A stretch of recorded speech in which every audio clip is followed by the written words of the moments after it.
Y'all didn't just walk in and take it. You got to grab her. You got to pull her around. You got to show that you're a man. Oh gosh. Just like you don't.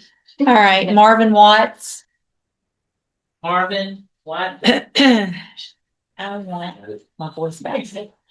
I want my voice back. I promise I have not picked up smoking cigars. At least sound nice. Snow. Good morning, sir. You're Marvin Watts. Yes, ma'am. And Mr. Watts is here in cause number 25 DCCR 1918 and 26 DCCR 0946. Each of those cases previously in court entered pleas of guilty, and each of them to the first degree felony offenses of aggravated robbery. The agreements were for a cap of 17 years in the institutional division on each of those. I've received the pre-sentence report. Have you both had an opportunity to review the report? We have, Your Honor. I have, Judge. Any additions or corrections? I'm aware, Judge. Yes, Judge. The state would like to call Detective Josh Jackson, please. Detective Jackson? You'll just kind of slide over a little bit, sir. Right there's fine. Good morning, sir. Sorry I had to wait a little bit. If you'll please raise your right hand. Do you swear or affirm the testimony you're going to give in this hearing will be the truth, the whole truth, and nothing but the truth? I do. Thank you, sir. Ms. Malfino? Thank you, Judge. As the court has already done, would you please take judicial notice of the PSI? I say that specifically towards Detective Jackson's detailed statement therein. And I would just add a little bit of subsequent testimony to that. Sure. Would you please state your name for the record? Joshua Jackson, And how are you employed?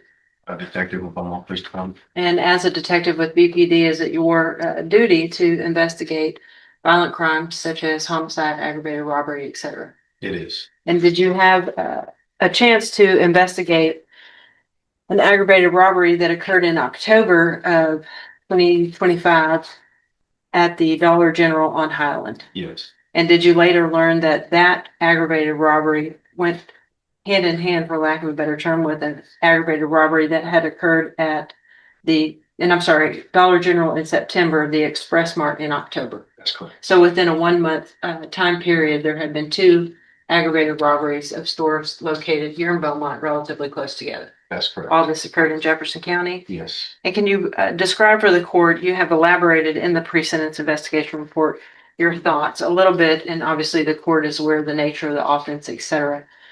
A little bit more about your thoughts for the sentencing hearing before we get to the video. So both of these cases involve two guys that go into a store, one during daylight hours, another one during nighttime hours. Both victimizing a clerk that's there just trying to do her job. There's no glass barrier on either of these stores. These two guys walk in there, hold the clerk up in each of these instances, and proceed to rob the clerk for, at least in mine, money and some cigarettes. And for this to happen in daylight hours or nighttime hours to somebody that's just trying to go to work isn't right. I mean, you don't go to work expecting to get robbed when you potentially have family at home, and during either of these robberies, something tragic could happen. And Detective Jackson, I think it goes without saying from both the perspective of the state and the court, but from your perspective as a detective, is violent crime involving firearms and youthful offenders here in Belmont something that has just become extremely prevalent, unfortunately. Absolutely. And is it something that you continue to investigate on a daily basis? That's correct. Do you think it would be helpful for the court to view, if you would, Judge, outside of the cameras due to the sensitive nature of the complainant in the case and her identity, the video from the incident in September at the Dollar General?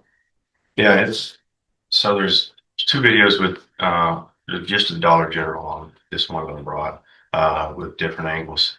It's just giving an idea of kind of what happened to at least the Dollar General one.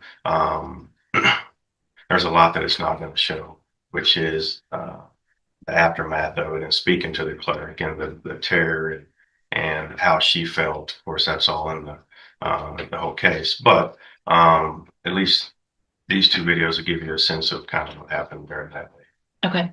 Do you want me to just put them here? I mean, I can turn this off, or I can just put them Just possibly on my computer and just watch it here myself. That'd be fine. I did not mark them, Judge, because I believe Detective Jackson, That's the only thing that's on there. would need them back for future investigation if the court would allow, but if not, I can make a copy for the court. I have no objection, Judge. Okay. To you just watching it. I've talked to Ms. Malvino about it.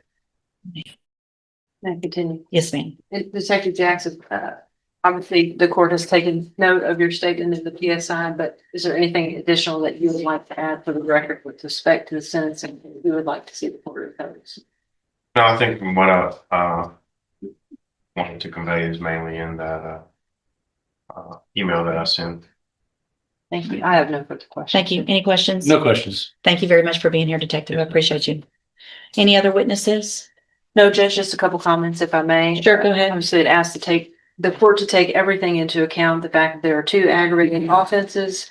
Obviously, you are aware of the prevalence of these type of offenses in Beaumont involving young offender with firearms, innocent victims in this type of a case. Officer Riley's comments, I think, are also important, Judge. He's a very detailed PSI writer, and his caution against leniency the state would concur with. In addition to the jail incidents, which show the court, as you're aware, that Mr. Watts cannot behave while in custody, so therefore what leads us to believe that he would behave while on probation. Based on those, Judge, I would concur with the offer of Mr. Nichols at 17 years and ask the court for 17 years in each case.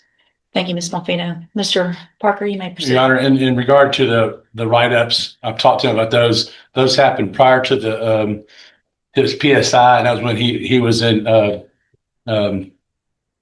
maximum security. And from what I understand, it's a lot harder to not get in trouble there because of who you're around. But nevertheless, he has no juvenile record that I'm aware of. He has no adult history that I'm aware of. These are the only two cases that he's ever had any issues with. I agree, they're serious offenses. He understands that. He's told me today that, you know, if I could apologize to people, I would. He was encouraged by somebody older than him. I believe it was probably his father. So it was. And he's asking the court to give him probation. He would like to address the court, Judge. Go ahead. No, I apologize for all my actions, ma'am. Honestly, I regret them. I really do, ma'am. Like my attorney said, if I had a chance to apologize to that woman, I would. And ma'am, those write-ups were while I was in maximum security, ma'am. I was not supposed to be in max. I was there because my shoulder popped out of place. And all of those offenses were like, really some of them, like certain ones I do not understand how they were just. I'm a whole lot less worried about that than what you were doing when you were out. But honestly, on that comment, I do apologize to that woman and for everything that I've done, man. I regret it very much. It's not just right there, really. Like, you sit on my mind daily, man, honestly. And I really feel like, you know, if I did this, my sin into account. I appreciate you saying that. I hope that you're sincere. No matter what happens today, you have an ability at your age to change your life and do better things. Unfortunately, I tend to believe that sometimes people are sorry because they got caught, not because really of what they did. I don't disagree with Mr. Parker that looks like your dad's the one that's encouraging you to go out and do this crap. But all that being said, 2 times within a month, hoodies, mask, gloves, a pistol, another gun that has some kind of, I don't even know what it's called. Silencer. No, it was the circle thing that has a bunch of, Your magazine. thank you, drum magazine. Honestly, I don't know nothing about it. Like, I mean, like you said, I'm be honest with you, man. It was my fault. Like, but I did not have no intentions on doing no crime before my father showed up, man. Honestly, I didn't know nothing about how to rob a store, to do nothing with a store, I didn't see no stuff. So, like, Well, you went all in, didn't you? I did. And Tara, I mean, y'all didn't just walk in and take it. You got to grab her. You got to pull her around. You got to show that you're a man. Somebody did. While the other, so that means you were the one holding the gun with the drum, because the one that had the pistol is the one that was pulling her around. Okay. At this time, I'm going to, Mr. Watts, find in each of your cases that you entered your pleas of guilty freely and voluntarily. In cause number 25, DCCR 1918, find sufficient evidence to find you guilty, and at this time find you guilty of aggravated robbery. Sentence you to a term of 17 years in the Institutional Division of the Texas Department of Corrections. There will be an affirmative finding of a deadly weapon in that case, and you will receive credit on it for any time that you've been in custody that the law gives you the right to receive. In clause number 26, DCCR 0946, also find sufficient evidence to find you guilty, and at this time find you guilty of aggravated robbery. Sentence you to a term of 17 years in the Institutional Division of the Texas Department of Corrections. You will also receive credit on that sentence for any time that you've been in custody that the law gives you the right to receive. There will also be an affirmative finding of a deadly weapon in that case as well. These cases will run concurrently, which means together at the same time. I'm handing you in each of your cases the trial court certification that shows these were agreements that I followed, and so you have waived your right to appeal.